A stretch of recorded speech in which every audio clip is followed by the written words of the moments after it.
Mr. Roberts. Yes, sir. How are you, sir? I'm good. To me, fast bowling is not a shoulder.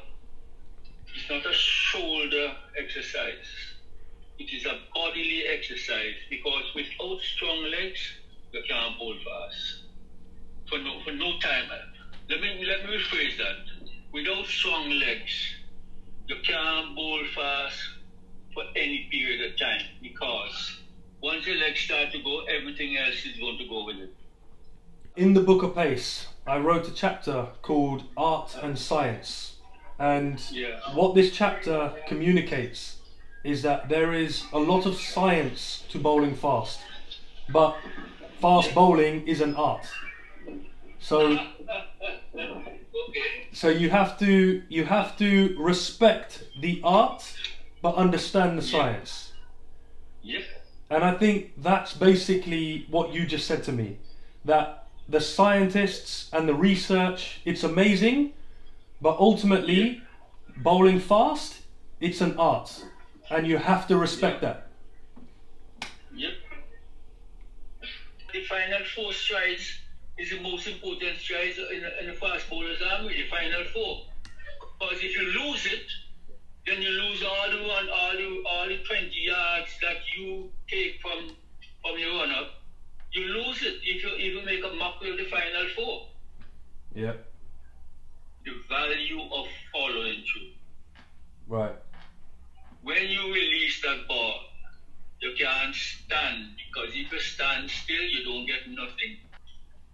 And the other things that I think that is very useful, is to bowl from a short run. Bowl from a short run. If you bowl from a short run, you use both your arms and your legs at the same time. So are you referring to bowling from a short run as a practice exercise? As a practice exercise. Practice exercise. Because if you're strong-shouldered, then the short run comes in more because you're going to use all strength. Got you. I have a model, okay, for my coaching. Mm-hmm. The model is called the 3 energy systems of fast bowling. The first energy system is called input energy. Yeah, yep. And what you mentioned about the last 4 strides, okay? Yeah. That's your input energy. The second energy system is called effective energy. So what do you do with all of that momentum? So this is where we're looking at how well you're using your body. Okay, so when you mention that you bowl with 2 arms, not 1, you are basically talking effective energy. And then we have the last one. It's called impact energy. So when your front foot hits the floor, you have to produce as much force in a short space of time. So when you mention to me practice off of a short run up, you were basically talking impact energy.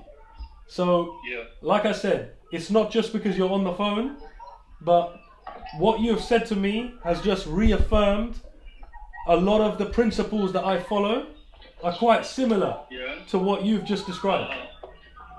Okay. At the point of about to deliver, I would inhale, and then coming down, I would exhale.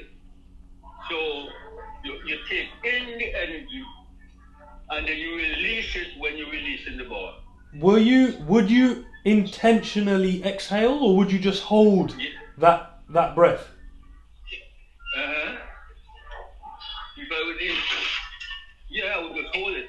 Okay, and so then release it. So you know the releasing, was that a natural consequence of obviously being explosive?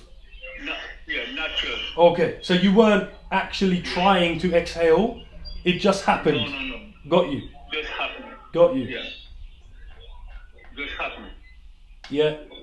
So you release all the force. Got you.